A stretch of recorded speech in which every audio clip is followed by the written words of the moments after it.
friends, welcome to Fabulous Chef. இன்னைக்கு நம்ம வீடியோல ஒரு டேஸ்டியான ஸ்ரீலங்கன் ஸ்டைல் சில்லி பொட்டேட்டோ எப்படி பண்றதுன்னு பார்க்கலாம். நீங்க நம்ம சேனலுக்கு புதுசா இருந்தா subscribe பட்டன் கிளிக் பண்ண மறந்துடாதீங்க. வாங்க தேவையான பொருட்கள் பார்க்கலாம். நான் இன்னைக்கு 6 உருளைக்கிழங்கு இந்த மாதிரி வேக வச்சு கட் பண்ணி எடுத்து வச்சிருக்கேன். ஒரு 4 துண்டு பட்டை எடுத்துக்கோங்க. ஒரு 6 ஏலக்காய். அது கூடவே கொஞ்சம் கருவேப்பிலையை இந்த மாதிரி பொடியாக கட் பண்ணி வச்சுக்கோங்க. ஒரு 1 டேபிள் ஸ்பூன் அளவுக்கு இடிச்ச தூள் எடுத்து வச்சுக்கோங்க.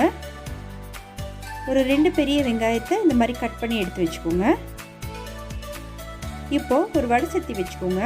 வடைசட்டி நல்லா சூடானதும் ஒரு 3 டேபிள் ஸ்பூன் அளவுக்கு தேங்காய் எண்ணெய் சேர்த்துக்கலாம்.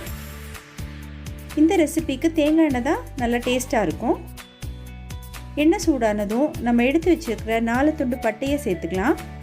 அது கூடவே ஒரு 6 ஏலக்காய் சேர்த்துக்கோங்க.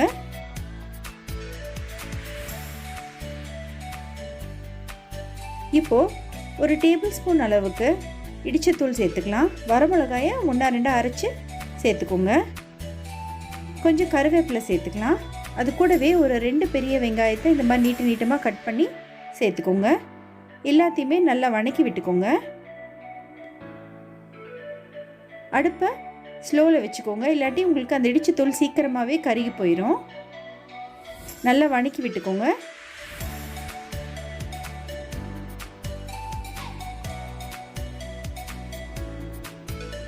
இப்போது ஒரு 1/2 டீஸ்பூன் அளவுக்கு மஞ்சத்தூள் சேர்த்துக்கலாம்.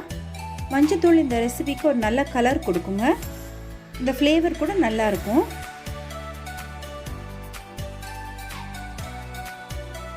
இப்போ இந்த வெங்காயமெல்லாம் நல்லா வணங்குறப்போ நம்ம தேவையான அளவு உப்பு சேர்த்துக்கலாம். ஏற்கனவே நம்ம கிழங்குலையும் உப்பு சேர்த்து தான் வேக வச்சுக்கணும்.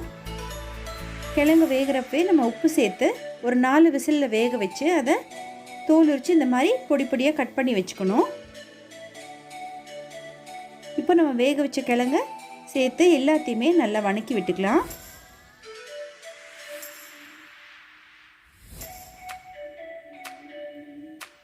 நாலு விசில் வேக விட்டிங்கன்னா போதும். ரொம்ப விட்டாலும் ரொம்ப குழஞ்ச மாதிரி ஆயிரும் உருளைக்கிழங்கு.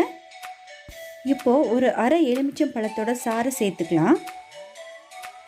சேர்த்து ஒரு 5 நிமிஷம் அனலை ஸ்லோவில் வச்சு நல்லா வணக்கி விட்டுக்கோங்க.